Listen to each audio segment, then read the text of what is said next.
নমস্কাৰ মই মজিদ বন্ধুসকল বলগতে চাওক আজি সন্ধিয়াৰ 7টা গুৰুত্বপূৰ্ণ খবৰ। প্ৰথমটো খবৰ, ভাৰত পাকিস্তানৰ মাজত যুদ্ধৰ উত্তেজনাৰ মাজতে পুনৰ ভাৰতৰ হৈ মাত মাতিলে আমেৰিকাই। পাকিস্তানক দ্বিতীয়বাৰলৈ যুদ্ধ নকৰিবলৈ সকিয়নি মহাশক্তিধৰ ৰাষ্ট্ৰ আমেৰিকা যুক্তৰাষ্ট্ৰৰ। ভাৰতে সন্ত্ৰাসবাদীৰ ঘাটিত কৰা এয়াৰ ষ্ট্ৰাইকৰ প্ৰতিহত নল'ব পাকিস্তানে। পাকিস্তানক এই বুলি সকিয়নি আমেৰিকাৰ। পুনৰ ভাৰতৰ হৈ মাত মাতিলে আমেৰিকাই। ভাৰতৰ সৈতে যুদ্ধ শেষ কৰক পাকিস্তানে। পাকিস্তানক দ্বিতীয়বাৰলৈ যুদ্ধ নকৰিবলৈ সকিয়নি আমেৰিকাৰ। ভাৰতে সন্ত্ৰাসবাদীৰ ঘাটিত কৰা এয়াৰ ষ্ট্ৰাইকৰ প্ৰতিহত নল'ব পাকিস্তানে। আমেৰিকাৰ ভাৰতীয় মূলৰ সাংসদ খান্নাৰ এই হুংকাৰ। পাকিস্তানৰ সেনাপ্ৰধান আসিম মুনিৰক এই সকিয়নি খান্নাৰ। তেওঁ লগতে কয় যে আসিম মুনিৰৰ বাবেই প্ৰশান্ত হৈ আছে পাকিস্তান। পাকিস্তানক ভিন্ন ধৰণেৰে সহায় কৰি আহিছে আমেৰিকাই। উল্লেখযোগ্য যে IMFৰ জৰিয়তে আমেৰিকাই পাকিস্তানক আগবঢ়াই ঋণ আৰু আমেৰিকাৰ সহায়ত পোৱা এই ঋণৰ ওপৰতে নিৰ্ভৰশীল পাকিস্তান। কিন্তু ভাৰতৰ সৈতে আমেৰিকাৰ আছে আন এক ভাল সম্পৰ্ক। গতিকে ভাৰতত পুনৰ আক্ৰমণ চলাবলৈ দুঃসাহস নকৰিব পাকিস্তানে। পাকিস্তানক এই বুলি সকিয়নি দিছে আমেৰিকা যুক্তৰাষ্ট্ৰই। পৰৱৰ্তী খবৰ, দেশত পুনৰ সংঘটিত হৈছে বিশ্ব জোকাৰি যোৱা ভয়ংকৰ হেলিকপ্টাৰ দুৰ্ঘটনা। আৰু এই ভয়ংকৰ হেলিকপ্টাৰ দুৰ্ঘটনাত মৃত্যু হৈছে 5জনকৈ যাত্ৰীৰ। প্ৰতিকূল বতৰৰ বাবে এই দুৰ্ঘটনাটো সংঘটিত হোৱাৰ আশংকা প্ৰকাশ কৰা হৈছে। পুনৰ দেশ জোকাৰি যোৱা ভয়ংকৰ হেলিকপ্টাৰ দুৰ্ঘটনা। এই হেলিকপ্টাৰ দুৰ্ঘটনাত 5জনকৈ যাত্ৰীৰ মৃত্যু হোৱাৰ খবৰ আহিছে। লগতে সংকটজনক অৱস্থাত উদ্ধাৰ কৰা হৈছে আন 2জনক। তেওঁলোকক বৰ্তমান হাস্পতালত ভৰ্তি কৰোৱা হৈছে।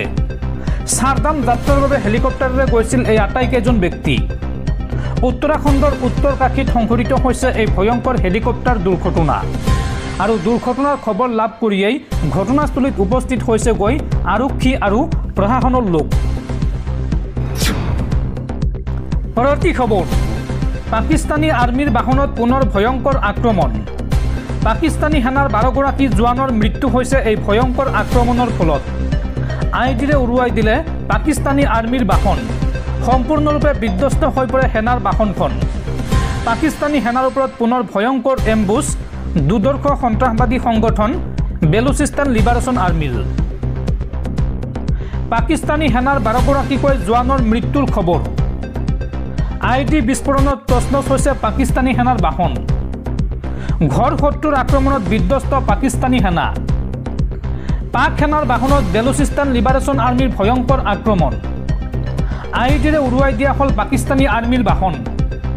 আৰু এই ভয়ংকৰ বিস্ফোৰণত থিতাতে 12গৰাকী পাকিস্তানী সেনা জোৱানৰ মৃত্যুৰ খবৰ আহিছে। ৰাষ্ট্ৰীয় সংবাদ মাধ্যমে প্ৰকাশ কৰিছে এই 12গৰাকী আৰ্মীৰ মৃত্যুৰ তথ্য। লগতে বেলুচিস্তান লিবাৰেশ্যন আৰ্মীৰ দাবী এই আক্ৰমণত মৃত্যু হৈছে 12জন জোৱানৰ। আৰু এই বিস্ফোৰণত সম্পূৰ্ণৰূপে ধ্বংস হয় পাকিস্তানী সেনাৰ বাহনখন। বুলানৰ মাস্কুন অঞ্চলৰ নিৰ্জন স্থানত আইডি আক্ৰমণ কৰে বেলুচিস্তান লিবাৰেশ্যন আৰ্মীয়ে। দৰ্শকসকল আৰু বহুতো গুৰুত্বপূৰ্ণ খবৰ আছে। তাৰ আগতে আপোনাক জনাওঁ যে যদি আপুনি এতিয়ালৈকে এইটো ভিডিঅ'ত লাইক কৰা নাই তেন্তে এতিয়াই ভিডিঅ'টোত লাইক কৰি দিয়ক। আৰু এনেকুৱা ধৰণৰ ভিডিঅ'সমূহ নিতৌ চাবলৈ চেনেলটো ছাবস্ক্ৰাইব কৰি কাষত থকা বেল আইকনটো প্ৰেছ কৰি ৰাখক। পৰৱৰ্তী খবৰ, ভাৰতে পাকিস্তানৰ ওপৰত চলোৱা ভয়ংকৰ আক্ৰমণৰ পিছতে এই সন্দৰ্ভত প্ৰতিক্ৰিয়া প্ৰকাশ কৰিছে পাকিস্তানৰ প্ৰধানমন্ত্ৰী শ্বেহবাজ শ্বৰীফে। শ্বেহবাজ শ্বৰীফে এই সন্দৰ্ভত কয় যে ভাৰতে সম্পূৰ্ণ প্ৰস্তুতিৰে আক্ৰমণ চলাইছিল পাকিস্তানৰ ওপৰত। 80খন বিমান লৈ আহিছিল ভাৰতে। এই মন্তব্য পাকিস্তানৰ প্ৰধানমন্ত্ৰী শ্বেহবাজ শ্বৰীফৰ। পৰৱৰ্তী খবৰ, সীমান্তত পুনৰ পাকিস্তানী সেনাৰ কাপুৰুষালি। LOCত পুনৰ নিৰ্বিচাৰ গুলীচালনা কাপুৰুষ পাকিস্তানী সেনাৰ। পাকিস্তানী সেনাৰ গুলীত এইবাৰ শ্বহীদ হ'ল 32 বছৰীয়া বীৰ জোৱান দীনেশ কুমাৰ শৰ্মা। পাকিস্তানৰ আক্ৰমণত শ্বহীদ হৈছে এগৰাকী ভাৰতীয় সেনা জোৱান। LOCত পাকিস্তানী সেনাৰ গুলীচালনা আৰু গোলাবৰ্ষণ। আৰু এই গুলীচালনাৰ ফলত দেশৰ বাবে জীৱন বলিদান দিলে বীৰ জোৱান দীনেশ কুমাৰ শৰ্মাই। সীমান্তত অতন্দ্ৰ প্ৰহৰী হিচাপে থকা বীৰ জোৱানজন শ্বহীদ হ'ল। 7 মেত এলচিৰ সমীপৰ গাঁৱত পাকিস্তানী সেনাৰ গুলীচালনা আৰু গোলাবৰ্ষণ দেখিবলৈ পোৱা গৈছিল আৰু এই তথ্য ইতিমধ্যে পোহৰলৈ আহিছে। পাকিস্তানী সেনাৰ আক্ৰমণত শ্বহীদ হৈছে হাৰিয়ানাৰ 32 বছৰীয়া জোৱানজন। নিৰীহ লোকক কাপুৰুষ পাকিস্তানীয়ে টাৰ্গেট কৰি লোৱাৰ খবৰ আহিছে। উল্লেখযোগ্য যে ৫ম ফিল্ড ৰেজিমেণ্টৰ লঞ্চ নায়ক আছিল দীনেশ কুমাৰ শৰ্মা। পৰৱৰ্তী খবৰ, ভাৰতৰ আক্ৰমণৰ ভয়ত এতিয়া শুব পৰা নাই পাকিস্তান। মাজনিশা পাকিস্তানৰ প্ৰধানমন্ত্ৰীৰ সংবাদমেল। নিশা দেশবাসীক সম্বোধন কৰিলে পাকিস্তানৰ প্ৰধানমন্ত্ৰী শ্বাহবাজ শ্বৰীফে। ভাৰতৰ আক্ৰমণৰ ভয়ত এতিয়া শুব পৰা নাই পাকিস্তান। মাজনিশা পাকিস্তানৰ প্ৰধানমন্ত্ৰীৰ সংবাদমেল। নিশা দেশবাসীক সম্বোধন পাকিস্তানৰ প্ৰধানমন্ত্ৰী শ্বাহবাজ শ্বৰীফৰ। সন্ত্ৰাসবাদীৰ ঘাটিত ভাৰতৰ আক্ৰমণৰ পিছতে আতংকত এতিয়া দিন পাৰ কৰিছে পাকিস্তানে। পাকিস্তান চৰকাৰ সঘনাই মিলিত হৈছে ইখনৰ পিছত সিখন বৈঠকত। ভাৰতে পুনৰ আক্ৰমণ কৰাৰ আশংকাত এতিয়া পাকিস্তান শংকিত হৈ আছে। সকলো ফালে কৰি দিয়া হৈছে হাই এলাৰ্ট। বিমান সেৱা বাতিল কৰা হৈছে। সমগ্ৰ পাকিস্তানত ঘোষণা কৰা হৈছে জৰুৰীকালীন অৱস্থা। পৰৱৰ্তী খবৰ, দেশত পুনৰ ভয়ংকৰ গুলীয়াগুলী।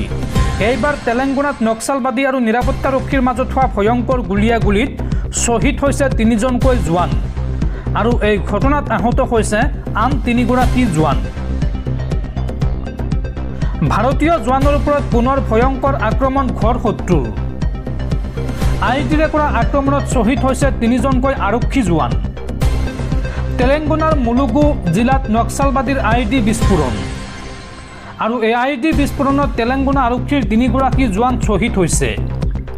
লগতে এই ঘটনাত আন 3জন আৰক্ষী জোৱান আহত হোৱাৰ খবৰ আহিছে। ছত্তীশগড়ৰ সুকমা সীমান্ততে লাগি থকা এক অঞ্চলত এই ভয়ংকৰ ঘটনা সংঘটিত হৈছে। উল্লেখযোগ্য যে বুধবাৰে নক্সালবাদীৰ সৈতে নিৰাপত্তাৰক্ষীৰ মাজত হৈছিল প্ৰচণ্ড গুলীয়াগুলী আৰু নিৰাপত্তাৰক্ষীৰ গুলীত মৃত্যু হৈছিল 20ৰো অধিক বিদ্ৰোহীৰ। পৰৱৰ্তী খবৰ, ভাৰতে চলোৱা অপাৰেশ্যন সিন্দুৰৰ পাছতে সমগ্ৰ ভাৰতত বাতিল কৰা হৈছে 430খন বিমান। লগতে বন্ধ কৰা হৈছে কেইবাটাও বিমানবন্দৰ। ভাৰতীয় সশস্ত্ৰ বাহিনীয়ে 7 মে বুধবাৰে পাকিস্তানৰ সন্ত্ৰাসবাদী ঘাটিত আক্ৰমণ চলোৱাৰ পাছতে সৰ্বত্ৰে উত্তেজনাই বিৰাজ কৰিছে। এই পৰিপ্ৰেক্ষিতত 10 মে শনিবাৰে পুৱা 5:29 সমগ্ৰ উত্তৰ, পশ্চিম আৰু মধ্য ভাৰতৰ 27টা বিমানবন্দৰ বাণিজ্যিক কাৰ্যকলাপৰ বাবে বন্ধ কৰি দিয়া হৈছে। এই সিদ্ধান্তৰ ফলত বিমান যাত্ৰাত ব্যাপক ব্যাঘাত জন্মিছে। ভাৰতীয় বিমান সংস্থাসমূহে বৃহস্পতিবাৰে মুঠ 430খন বিমান বাতিল কৰিছে, যিটো দেশৰ মুঠ নিৰ্ধাৰিত বিমানৰ 3%। ইফালে পাকিস্তানতে 147খন বিমান বাতিল হোৱাৰ ফলত বিমান যাত্ৰাত যথেষ্ট ব্যাঘাত জন্মিছে। এই সংখ্যা নিৰ্ধাৰিত সেৱাৰ প্ৰায় 17%। Flight tracking platform Flightradar 24ৰ মতে কাশ্মীৰৰ পৰা গুজৰাটলৈকে পাকিস্তান আৰু ভাৰতৰ পশ্চিম প্ৰান্তত বিস্তৃত আকাশমাৰ্গৰ ওপৰেৰে অসামৰিক বিমান পৰিবহণ বন্ধ ৰাখিছে। বেছিভাগ বিদেশী বিমান সংস্থাই পাকিস্তানৰ আকাশমাৰ্গ ব্যৱহাৰ কৰা বন্ধ কৰি দিছে। ইয়াৰ পৰিৱৰ্তে মুম্বাই আৰু আহমেদাবাদৰ ওপৰেৰে বিমান সেৱাৰ পথ সলনি কৰি নতুন পথ বাছি লৈছে।